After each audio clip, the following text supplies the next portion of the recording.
In a small village surrounded by lush green fields and towering mountains, there lived an old woman named Alma, who was known for her unwavering happiness, no matter the situation, and people often wondered how she managed to stay so joyful despite life's inevitable hardships. So one day, a young man named Ravi, tired of his constant worries and struggles, decided to seek her wisdom, and as he approached her small cottage, he found her sitting outside, smiling as she fed the birds, and, gathering his courage, he asked, "Alma, how do you remain happy in every situation?"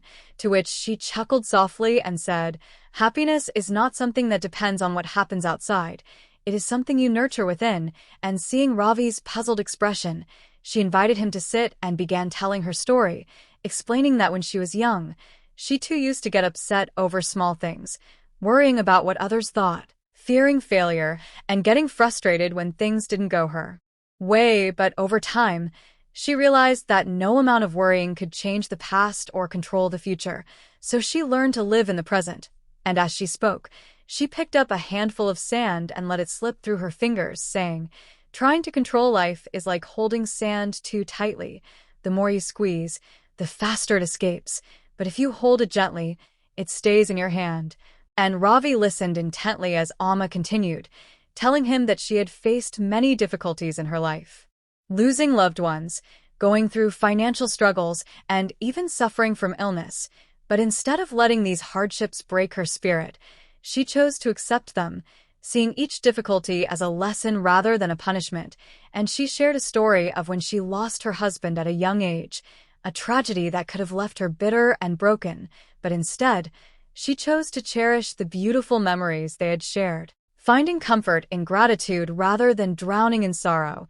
And as she spoke, she pointed to a tree nearby, saying, "See that tree? It stands tall because its roots are deep.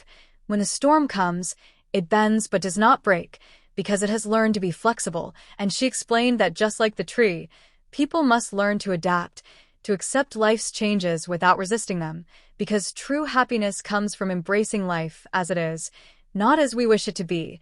And Ravi began to understand that his constant unhappiness came from his resistance to reality, his habit of dwelling on the past and fearing the future instead of simply living in the present. So Alma gave him a simple challenge, asking him to spend the next 7 days without complaining about anything, no matter what happened. And at first, it seemed impossible, as he had always found something to worry or complain about, whether it was the weather, his financial troubles, or the behavior of others. But as the days passed, he started noticing a shift in his perspective, realizing that when he stopped complaining, he became more aware of the beauty around him, the warmth of the sun, the laughter of children, the kindness of strangers.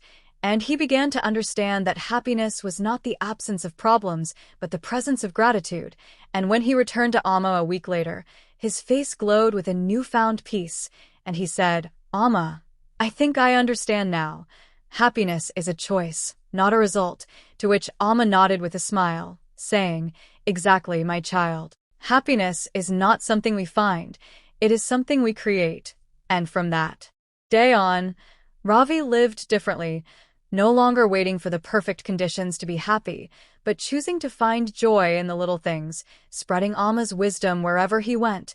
And as time passed, he too became known as one of the happiest people in the village, proving that true happiness is not about having a perfect life, but about having the right mindset.